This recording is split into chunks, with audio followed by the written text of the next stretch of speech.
Hi everyone. Okay, I just came over here to Google and Obama Brain Initiative to see what is happening with all the brain change and the brain chains because they're after people's brains, okay? They really are. All right, look at this. The Research Foundation just tripled its funding for Obama's Brain Initiative, 100 million, and I clicked on this one. I clicked on quite a few and read some of them. They are shocking. I'm not kidding you. Shocking. Okay, let's go to this one. This is October 1st. And so, you know, they want to get into the brain. They want to know more about it. The 40 million to support basic neuroscience research, and they're tripling that. Okay, so worldwide, up to 1 billion people, including more than 40 million in the U.S., suffer from brain disorders such as Alzheimer's and Parkinson's. So they want to see if what they're doing is really working, you know, all that aspartame and chemtrails and stuff. Each of the new neuroscience institutes will get 20 million pool of funding. Anyway, this is kind of interesting here. So 90% of the brains in an NFL study tested positive for disease. Yeah, well, are they happy about that? Anyway, so there's lots of articles here. As you can see, recently, Brain Initiative doles out second round of funding. Okay, that's October 7th. But, look at this, okay? A shocking way to fix the brain. Psychiatrists are in on this too. Okay, they're implanting, they're drilling holes in people's brains, and they're putting in dime-sized holes, and they're putting in electrodes and things. And this is probably the wave of the future because, okay, this is about deep brain stimulation, and they talk about people who have OCD, and you can read all these things. Most psychiatrists, these are terrible, terrible. I mean, do they know? What do they know, really? They're very free with their medications that they prescribe. Their experimental medications. Most psychiatrists agree that new treatments for mental illness are desperately needed. Existing drugs for brain disorders are often ineffective and frequently produce troublesome side effects. One reason is that drugs alter the chemistry of the entire brain, not just area of interest, modulating the behavior of otherwise healthy neurons. Okay, so this is scary. I have some friends that have taken Prozac for like over 20 years. Can you imagine? They're just saturated in that. And this is scary, you know. So for decades, the last gasp technique for such patients has been extreme but often quite effective. Brain surgeons simply drilled holes into the skull and removed the areas of the brain thought to be causing the problem. They don't even know for sure. Oh my gosh. The approach was sometimes used for other movement disorders, as well as severe epilepsy and some mental illness. Well, okay, there are real diseases, and some medications and some brain surgery can help, but remember that DARPA and Google and all of these different control freak companies, corporations, and government institutes, they want to know, they want to control people. Do you think they not want to control people more than they already do? And they want to implant people. Well, you have to take some time and read all this yourself. But one more that I want to show you, which is even worse, the worst one of all. Look at this. National Institute of Health's mental health chief on why he's leaving for Google. Okay, this is 15 hours ago, Washington Post. Technology may hold key to better tracking, diagnosis. Okay, Thomas Insel, who has been director of the National Institute for Mental Health for 13 years, is leaving at the end of the month to join Google, a major force behind the Obama administration's Brain Initiative, because Google is government. He stirred major controversy by pressing for an overhaul in the way mental health illness is diagnosed. And remember, they have the vaccine to stop you from having a connection to God. Well, this is, it's for the fun vax, to stop fundamentalism. Who does that include? Is it just radicals, or is it people who have a spiritual connection to God, or what? But when they can read everybody's brains and just make decisions where they just say, oh, I think that maybe, and then they give you an injection directly into your brain or something, or plant an electrode in there. Okay, well, they are doing things like this, and you have to do a little research to find out that it's not all benevolent. Okay, he stirred major controversy by pressing for an overhaul in the way mental illness is diagnosed at Google. He'll be exploring how the company's technological expertise can be applied to mental health issues. Do you find this scary? Google. Google, who wants to overcome death, who wants to become gods and totally convert over to being uploaded and live forever into a so-called substrate like Ray Kurzweil. Okay, think about who is at Google now. Regina Dugan, formerly head of DARPA. Ray Kurzweil, head engineer, who wrote The Singularity is Near. This guy, National Institute of Mental Health. We spoke to him before and after last week's mass shooting in Oregon. His answers have been edited for clarity. What was your reaction to the deadly rampage at the Oregon Community College? Okay, he's talking about most people are violent. Most people who are violent are not mentally ill, and most people who are mentally ill are not violent. That said, we should not deny that nearly all of these horrific crimes have been committed by someone with an untreated mental illness.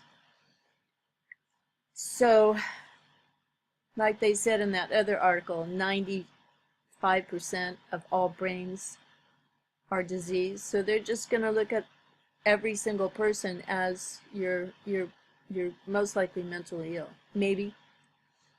The operative word there is untreated. The risk of violence drops precipitously with treatment. Risk of violence. So treatment, they can treat everyone all at once, since the majority of people have a diseased brain. They can just treat everyone with lithium, which makes people passive and non-violent, and then problem solved.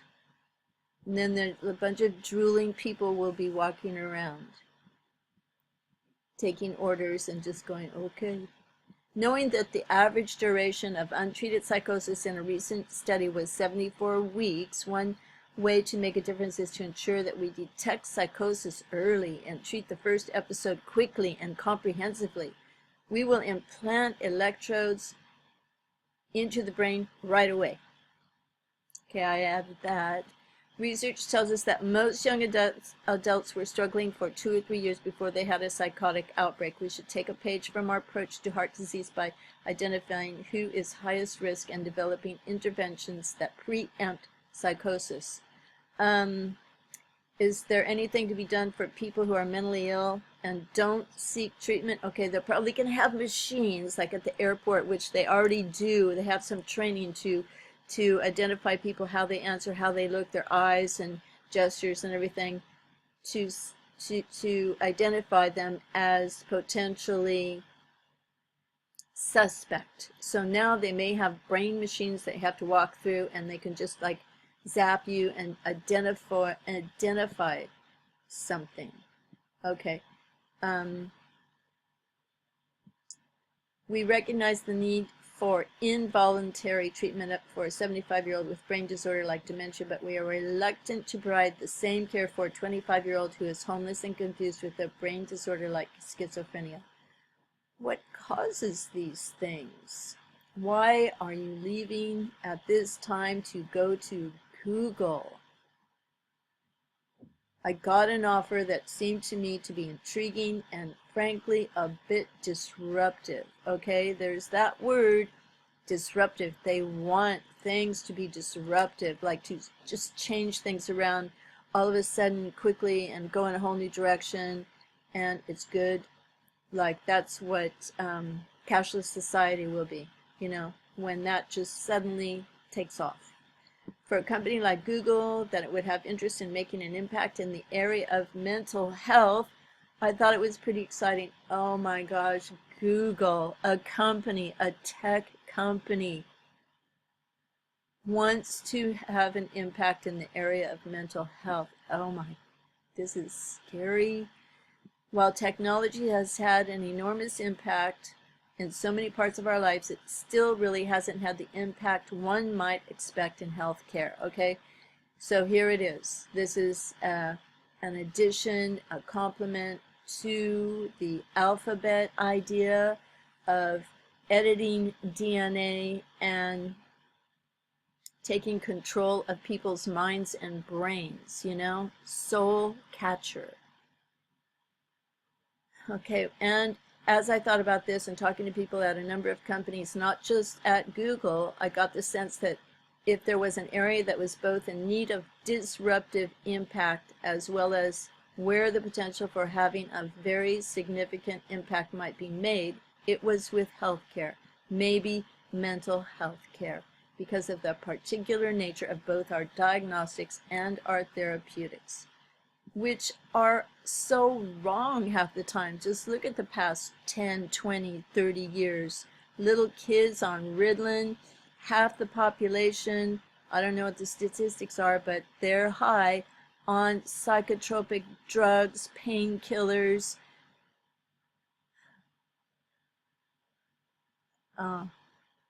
I'm speechless.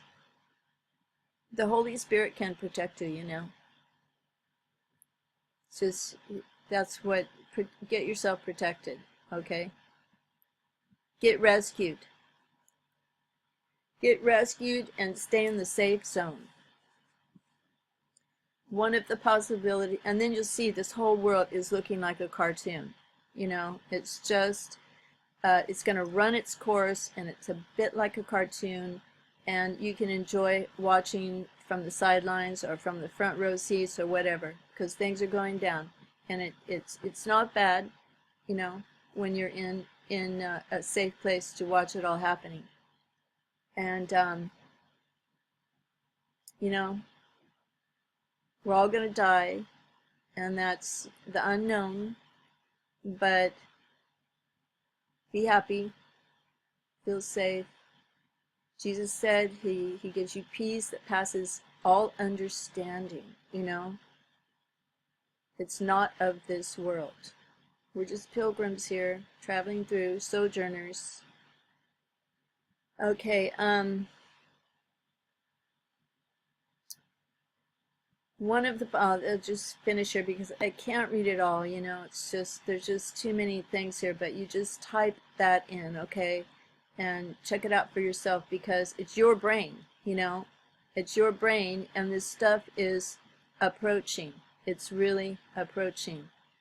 So what is your brain? Your brain is, it's you. You think, and therefore you are, and it's your soul, and You know, we don't really know. They don't know either. But, oh, are you veering away from direct basic science research and more toward wearable technology and other things? Now this is getting pretty close, you know, like implants, maybe. I don't think it's an either or, either or.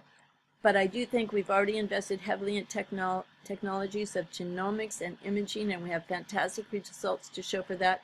Now, oddly enough, what we haven't done as well is to create the next generation of technologies for tracking behavior. Yeah, technologies for tracking behavior. Oh, let me off this earth. And in particular, behavioral change. Oh my gosh, what are they going to do? Zap you? They're going to implant, okay, you can buy or sell as long as you have this, and if you do anything bad, we're going to shut it off, and then that'll teach you a lesson. Then you get back in line, and we'll turn it back on. Okay, and that includes everything from sleep, I almost said sheep, from sleep to speech to activity to social networks, all of these things that all of us do all the time that we don't track, at least not in the way for health purposes, in a way that really could be transformative if we do it well. This is sick and disgusting.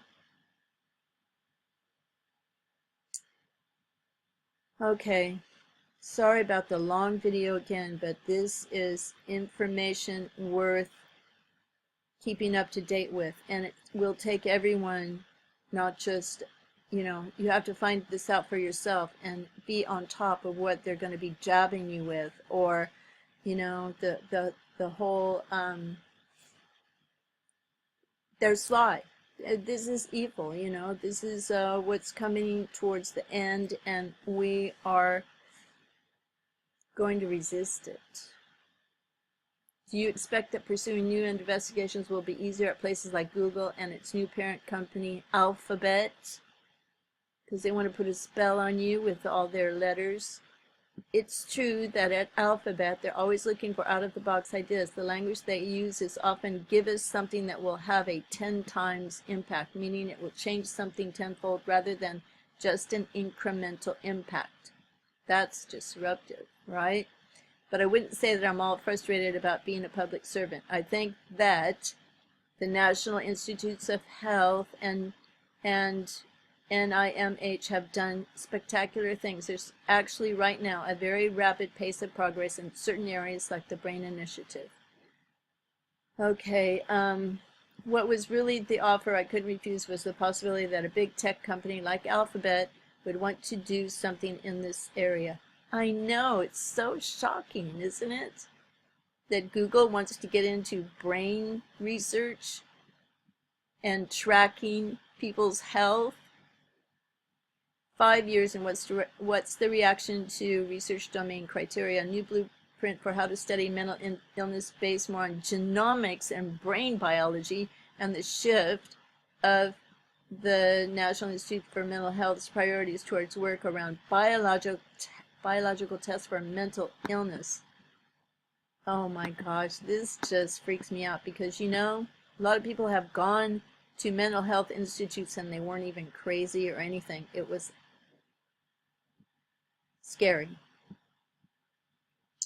Okay, I have to go, so I can't finish reading this. I will do it later, but take a look at it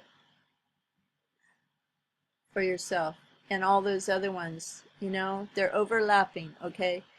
Read a few, they will overlap, and you'll get the whole picture of what is in store for people. Okay, they're letting this out, right, in the newspapers and on the media. So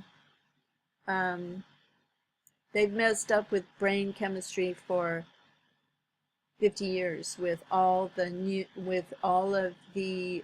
you know, pills haven't been around for that long. They're new. Pharmaceuticals. And they've released a lot that have been really damaging, and then they retract them, you know, after a bunch of people die. Same with vaccines and stuff.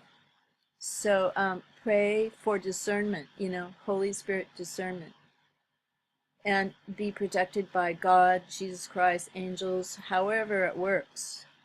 Bye for now. God bless everyone. Love and peace and truth.